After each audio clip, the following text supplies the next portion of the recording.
KIRO, Seattle. This is COVID-19 Seattle. I'm Dave Ross. And I'm Aaron Granillo. Coming up, Governor Inslee offers a glimmer of hope. We do believe we are seeing some encouraging signs in the Puget Sound area. But we are not in the clear yet, why the governor says his stay-home order could be extended. Also, stocks surge as Congress moves closer to passing a $2 trillion relief package. Not so good news from the Labor Department. A record number of Americans file for unemployment. Stay with us.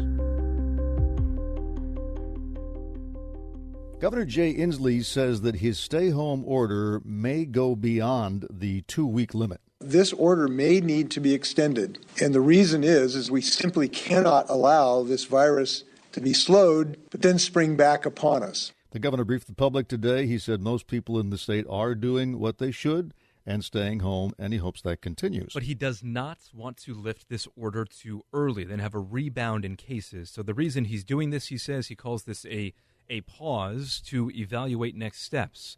The good news, though, that the governor did mention today, he says the rate of growth in King, Pierce, and Snohomish counties actually seems to be trending downward. It's a small reduction of the rate of increase, but it is a glimmer of hope. And the reason it's a glimmer of hope is that this is suggestive that some of the things we're doing together is having some very modest improvement. But he also said it is not sufficient if we don't continue to bend the curve down. And Dave, he also said we should not be within 10,000 miles of champagne corks on this. We are not in the clear yet. And to be clear, he's talking about a change in the rate of increase. It is still increasing, but increasing at a slower. So what we used to call the slope of the curve in math class.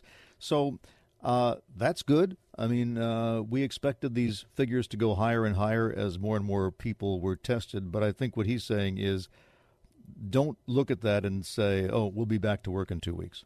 And on testing, he also brought up the fact that he spoke to the president and the vice president today about improving the testing capacity. He said we still cannot meet demands. He called this a critical shortage. And then he went on to call on the entire U.S. manufacturing sector to build up the supply of not only testing kits, but also things like masks and also ventilators. He said they're looking quite literally around the world for an increase in supplies. Yes. The president today in his briefing, he usually opens these briefings reading the statistics of all the tests that they have put out and all the masks that they've put out. And the thing to remember, though, that mask number is going to keep going up and up and up, but those are disposable masks. I mean, every one of those masks, you use them for one patient, and then you're supposed to throw them away. Now, a lot of doctors and nurses are complaining, well, since we haven't got them, we have to keep reusing them again and again. And these are those old-style masks where they work by trapping the virus in the mask but not killing it. So if you don't change your masks, you sort of risk reinfecting yourself. So the mask use, the numbers will keep going up and up and up. But that doesn't mean that there are enough being produced to actually fill the need. Right. We've heard of nurses and doctors using bandanas, using T-shirts. I mean, calling on the public to actually stitch masks for them right now. It's a well, if you read need. up on those sort of casual masks that are being made, it's a nice gesture. The trouble is you're talking about a very, very tiny virus that just sails right through those things unless you have many, many layers that can sometimes make it hard for you to breathe through the thing. On the topic of hospitals, by the way, the governor called on doctors who are retired. He called on people who are out of the practice right now to actually step up. He said we need all hands on deck. If you're retired or recently even graduated, he wants your help. Physician's assistants, phlebotomists, nurses, I think like Uncle Sam, we want you, and we hope you'll consider coming back into the practice. Yes. And he also wanted to make it clear that while the state may be on lockdown, that doesn't mean you're locked out. We may be hunkered down, but we are not locked down. You can leave your house for a walk. You can go for a drive. You can do things essential to your livelihood for these essential industries. Speaking of those industries, by the way, he did give some clarity about some of the essential businesses that he released in that big 14-page document on construction, because there were a lot of questions about what is allowed and what is not allowed. He pretty much said if it is not a construction project that benefits the public, things like hospital repairs, for instance, then it's essentially not allowed. So something like a home repair it sounds like it would not be considered essential. Well, for example, every spring I get my roof cleaned, right? Because I live under a couple of big evergreen trees and it makes a mess. So I called the company today, and cleaning a roof is one guy with an air compressor who cleans off your roof. I probably don't have to get anywhere near him, but the person in the office said, well, we'll schedule it, Dave, but we have to check and make sure we're not violating the law. I said, but the guy's not going to come anywhere near me. He says, I know, but the law is the law, and we got to check it out before we can make your appointment. So there are probably thousands of negotiations like that going on all over the state right now. By the way, if you would like to challenge your non-essential status, there's actually a website for that the governor announced today, coronavirus.wa.gov. And, of course, that same site has the copy of the governor's stay-at-home declaration and which businesses he considers essential for at least the next 2 weeks.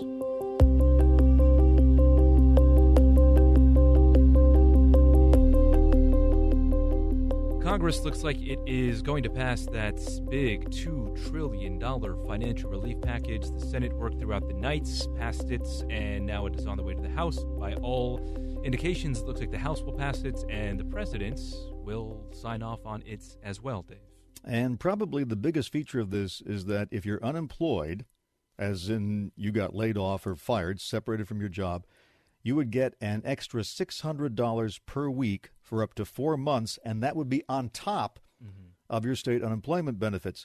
And this will mean, in some cases, that you will make more having been fired than you were making on the job. Because unemployment benefits, like if you're making minimum wage, you might qualify for, say, $300 a week. But on top of that, you get an extra $600, so that you'd be making actually $300 more than you were making before. The Republicans were worried that this would be an incentive not to work, but the president himself and the Treasury Secretary said, no, that's on purpose.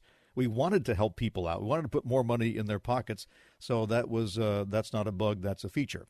And then for people, just for being Americans, if you have an adjusted gross income of up to $75,000, and this will be based on the tax return that you filed, and that's $150,000 for married couples, you get a check of $1,200 per person, so $2,400 for a couple, plus $500 per child. The thing is, that starts phasing out as your income goes up.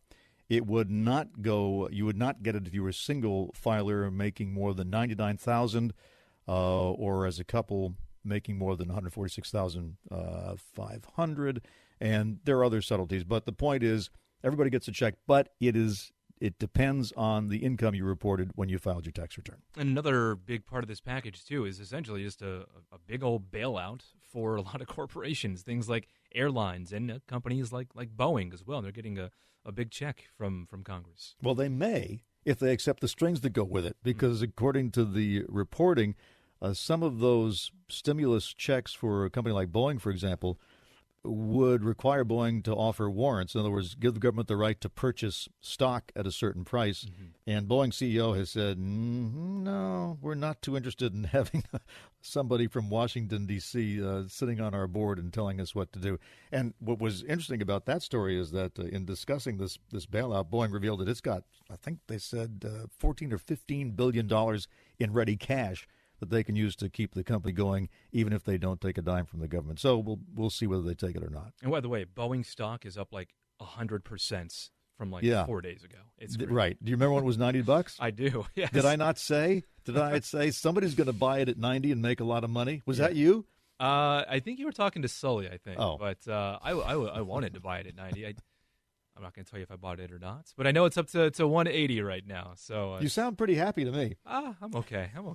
Either way, the stock market, like today's news, the Dow was up more than 1,300 points, S&P was up 154, and NASDAQ was up 413 today. So all in the green on Wall Street. The big downer today, of course, were the unemployment numbers. A record 3.3 million Americans applied for unemployment benefits last week nationwide, and Aaron, the state numbers didn't look any better. No. In our states, the request for unemployment went up more than 840% in 1 week. Here's Governor Jay Inslee on those numbers. 2 weeks ago, the state received 6,000 unemployment claims.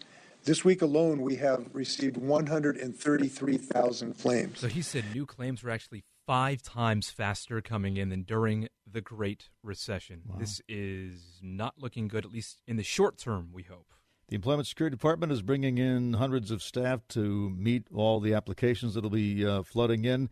But as you might expect, and we saw this with the family leave checks, right? Mm-hmm. It could take some time for those unemployment checks to show up. Department Commissioner Susie Levine says the number of people filing shows the enormity of the situation unfolding in the state. She says the speed and the volume of this crisis is unprecedented in the history of the program, going all the way back to the 1930s. I was talking to our producer, by the way, Dave. Laura brought up the fact that maybe if you are looking for a job, the Employment Security Departments might not be a bad place to apply.